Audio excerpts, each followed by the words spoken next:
성경에 보면 예수님의 생애 중에 있어서 가장 중요한 생애의 시기, 소위 한 생애의 최고의 절정의 시기라고 보는 것이 오늘 종려주일부터 시작해서 부활절에 이르는 부활주일까지의 요 한 주간을 가장 소중한 예수님의 사역에 있어서 최고의 절정의 시기로 봅니다.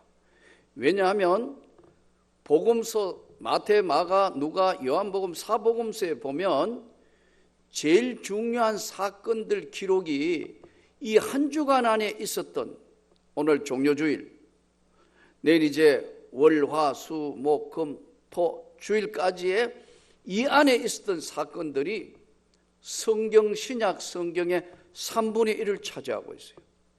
그리고 얼마나 중요한지 아시겠죠? 그래서 이 주간 안에를 이루어져 있는 이 주간 안에를 우리는 뭐라고 하느냐 하면 고난주간이라 교회력으로 이렇게 이야기합니다. 저는 이 한 주간 동안 평소에도 그래야 되겠지만 여러분의 삶이 주님 보시기에 경건한 삶이 되기를 축복합니다. 주님을 닮아가는 삶이기 때문에 한 주간 동안, 지금까지도 경건하게 살았지만 특별히 이 한 주간 동안 돌아보면서 자신의 삶을 한번 점검해 보는 그런 기회와 은혜의 시간이 되면 좋겠습니다. 이 고난주간이 시작되는 오늘 종려주일, 예수님께서 나귀 새끼를 타고 예루살렘에 입성하는 장면이 오늘 성경에 기록되어 있어요. 그러면 이 종려주일 나귀 새끼를 타고 예수님이 이제 오늘 종려주일 들어가시는데, 월별로 쭉 날짜별로 보면 월요일 날, 일요일, 오늘 이 주일에는 교회력에 예수님이 이제 예루살렘으로 입성하시고, 월요일 날은 성전에 들어오셔가지고 정화를 하세요. 내 집은 만민이 기도하는 집이다. 그러시면서 예수님이 중요한 성전을 깨끗하게 정화하고 청소를 하세요. 그리고 무화과 나무가 열매를 맺지 못하는 거 보고 무화과 나무를 저주하니 무화과 나무가 즉시 말라버렸더라. 성경 말씀해 보니까요. 화요일 날은 유대인들과 이제 바리새인 서기관 유대인들과 문답을 하며 말씀을 하실 때, 이때 비유로 많은 말씀을 하십니다. 특별히 가장 중요한 종말론점 비유를 말씀하시는데, 세상 끝날에는 어떻게 되겠습니까? 도처와 기근의 취질이 일어나고 전쟁이 일어나며 수많은 거짓 선지자들이 일어나게 되고 위협하게 되고 나라가 나라끼리 전쟁하게 될 것이다. 그러나 아직 끝은 아닌데 이 세상의 종말의 징조가 나타나기 시작할 것이다. 예수님이 세상 종말에 대한 말씀을 하시는 것이 화요일이에요. 그리고 가룟 유다가 드디어 예수님을 팔려고 생각하는데 사단이 가룟 유다에게 들어가니라, 그렇게 기록되어 있어요. 그리고 수요일은 뭘 하셨는지 성경에 기록이 없습니다. 목요일에 우리가 잘 아는 최후의 만찬, 이제 예수님이 제자들을 불러놓고 마지막 만찬을 하신데, 이때 하신 말씀이 너희는 모두 이것을 받아 먹으라. 이는 너희를 위하여 바칠 내 몸이니라. 너희는 포도주를 주시면서 받아 마셔라. 이는 내 피의 잔, 새롭고 영원한 계약을 맺는 피의 잔이니 너희와 모든 이의 죄 사함을 위하여 흘릴 나의 피니라. 너희 이걸 행함으로 나를 기념해라. 이렇게 말씀하세요. 오늘 이 고난주간 한 주간에 있는 이거를 오늘 저와 여러분이 오늘 성찬 예식에 지금 동참하게 될 겁니다. 예수님 하신 지금 행적을 우리는 쭉 따라 고난주간 한 주간 지금 살펴보고 따라가고 있으니까요. 그리고 금요일 이제 십자가에 달려 이제 예수님이 내가 목마르다, 다 이루었다, 그리고 숨을 거두시고 아리마대 요셉이가 해준 대로 이제 무덤에 계시다가 주일 새벽에 부활을 이루시는, 이 부활주일까지 이르는 이 한 주간을 우리는 고난 주간이다. 고난이 없는 부활은 없는 거예요. 십자가 없는 부활은 절대로 없는 것인데도 불구하고 우리 신앙생활이나 우리 삶에 있어서 영광은 좋은데 고난은 정말 힘들고 어렵기 때문에 다 피하려고 그래요. 본문에 오늘 말씀 보면 예수님께서 두 제자를 부르십니다. 맞은편 마을에 가서 나귀 새끼를 끌고 오라. 예수님이 이렇게 말씀해요. 맞은편 마을에 가서 나귀 새끼와 어미 나귀가 있는데 나귀 새끼도 같이 끌고 오라. 그러면 주인이 아니 갑자기 이거 왜 이 나귀 왜 가져가요? 이러면 주가 서시겠다고 그렇게 이야기해라. 그러면 주리라. 이 두 제자를 보내는 장면이 오늘 말씀에 통해서 나와요. 여러분 이게 쉬울까요? 주님은 맞은편 마을에 가서 제자들 것도 아니고 예수님 것도 아닌데 맞은편 마을에 가서 나귀를 끌고 와라. 그리고 나귀 새끼 매인 건 풀어가지고 오라. 그럼 주인이 만일에 어디 선자 하냐 하면은 주가 서시겠다고 그래라. 그러면 준다. 제자들이 가서 순종을 해서 갑니다. 가는 제자들도 대단한 거 아니에요. 이 나귀와 나귀 새끼를 주인이 주시겠다. 주님이 서시겠다 한다. 그러면 이건 다 순종한다는 거예요. 여러분 우리 삶에 조심해야 될 것은 말은 언제나 이렇게 우리가 듣고 하지만 막상 희생하고 순종하라면 결코 쉬운 것은 아닙니다. 예. 오늘 여기에 오늘 우리에게 주시는 메시지의 말씀은 과연 우리가 예수 그리스도를 구주로 영접하고 살아온 삶에 순종하는 삶이 많았던가? 아니면 내 이기적으로 생각하고 내 뜻대로 주님이 따라오기를 원하시는 건 아닌가? 오늘 이 성찬에 동참하며 한번 돌아보는 시간이 되면 좋겠습니다. 주님이 서시겠다.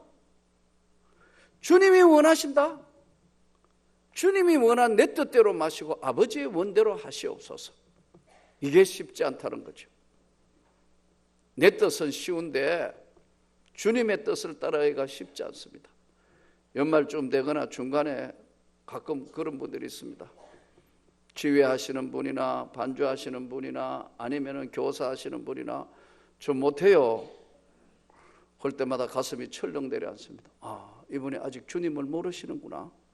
주님이 서시겠다 하는까지는 순종하는 게 그게 신앙이고 믿음이고 하나님의 영광이고 축복이에요. 오늘 이 주님이 나귀와 나귀 새끼를 서시겠다는데 주가 서시겠다 하니까 아무 질문이 없지 않습니까? 그냥 끌고 오고 주인은 그냥 가게 하는데 나귀 새끼를 타는 것은 왜 이 말씀이 나왔냐면은 스가랴서 구약 성경 9장 9절에 보면 시온의 딸에게 이르기를 내 왕이 내게 임하노니 그는 겸손하여 낙이 곧 멍에 매는 짐승의 새끼를 탓도다 하라 하였느니라. 구약 성경의 완성으로서 예수가 이 땅에 오신 것을 말씀하고 있어요. 성경의 완성으로서 예수님이 이 땅에 오신 것을 지금 나귀를 타고 가시는 거예요. 일반 왕으로 오시면 뭐를 타야 되느냐 하면 말을 타는 거예요. 백말, 정복자의 상징이에요. 왕의 상징입니다. 적토마 아니면은 백말, 아주 멋있는 왕의 왕복을 입고 그걸 타고 가야 되는데 예수님 예루살렘으로 입성하실 때 가장 낮고 낮은 나귀 새끼를 타고 들어오는 모습은 구약 성경의 완성자로 오셨다는 것을 우리에게 보여주시는 것이고요. 또 하나는 예수님이 하시는 이 모습이 가장 겸손한 모습이에요. 낮은 모습, 겸손한 모습.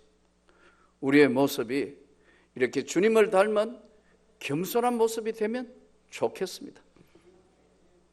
우리가 이 겸손은 자 지금부터 겸손하자 그렇게 겸손되는 게 아니에요.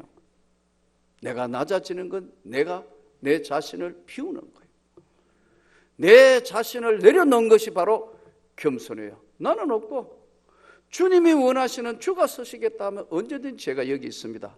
이것이 바로 오늘 우리에게 주시는 메시지의 말씀입니다. 끝까지 주님 앞에 겸손히 주님을 섬기면 좋겠습니다.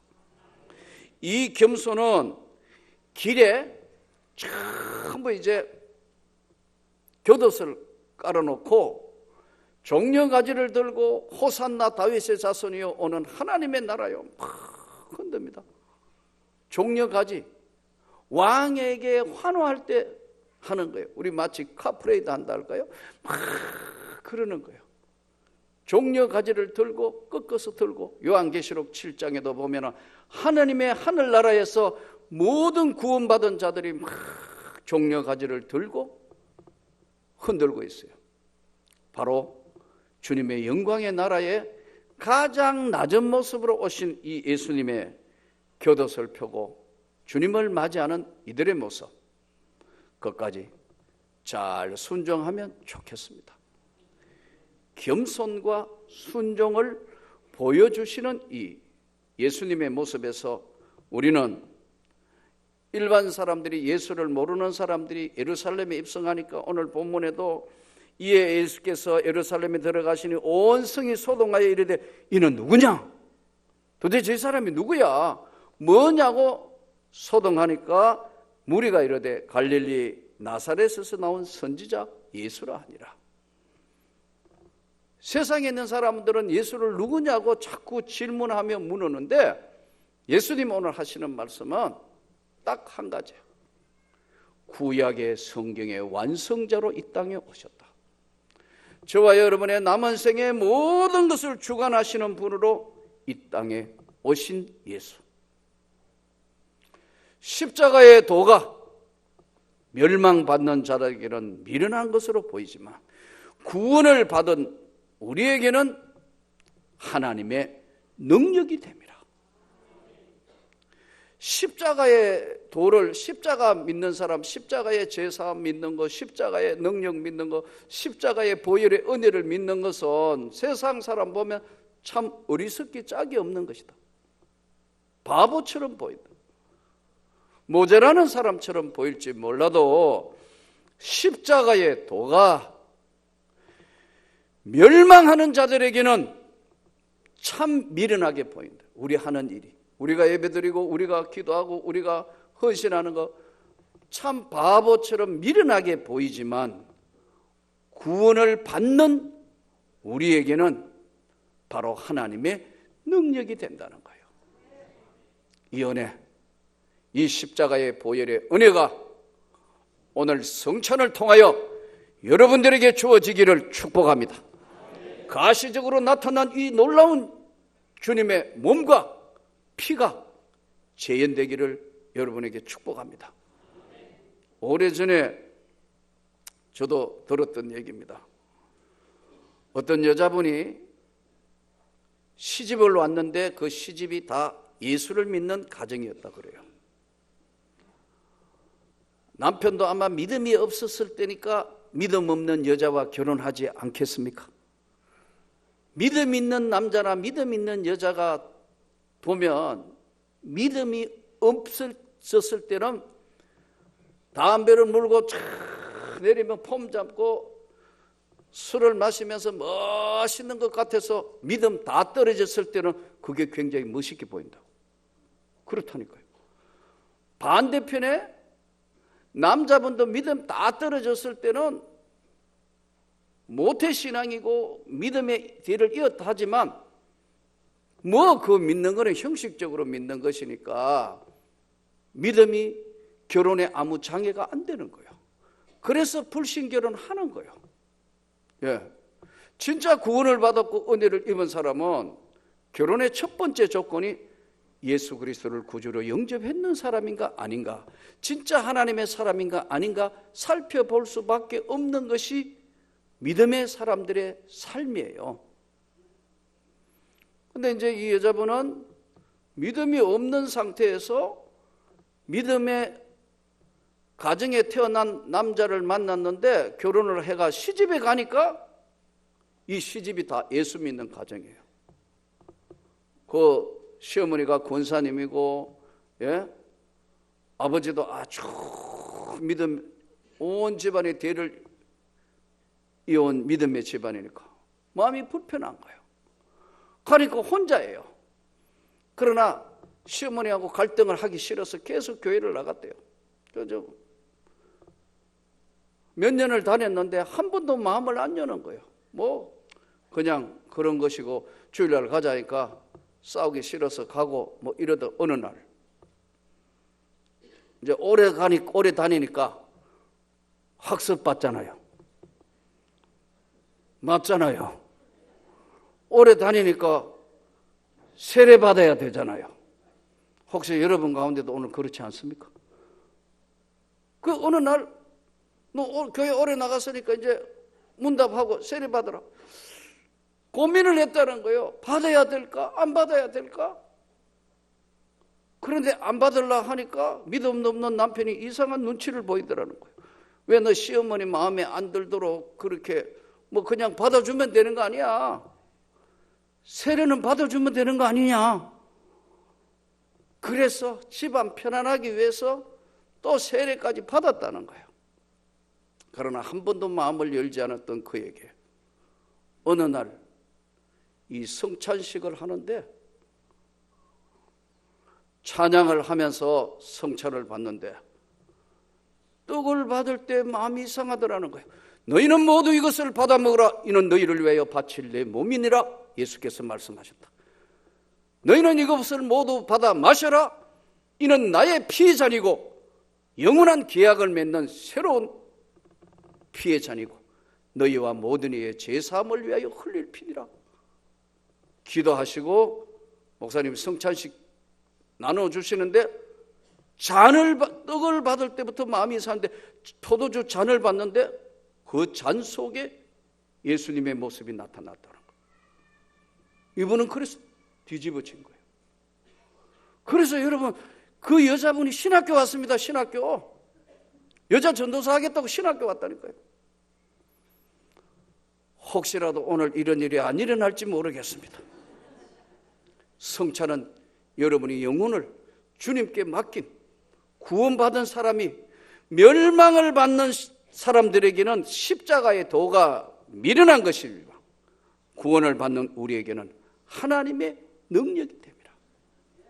철저하게 낮아지고 철저하게 겸손해지고 철저하게 주님 앞에 순종할 때 불편했지만 다투지 않으려고 학습받고 세례받고 하다가 그날 나타나신 주님의 은혜로 인하여 그 생애는 완전히 딴 사람 됩니다.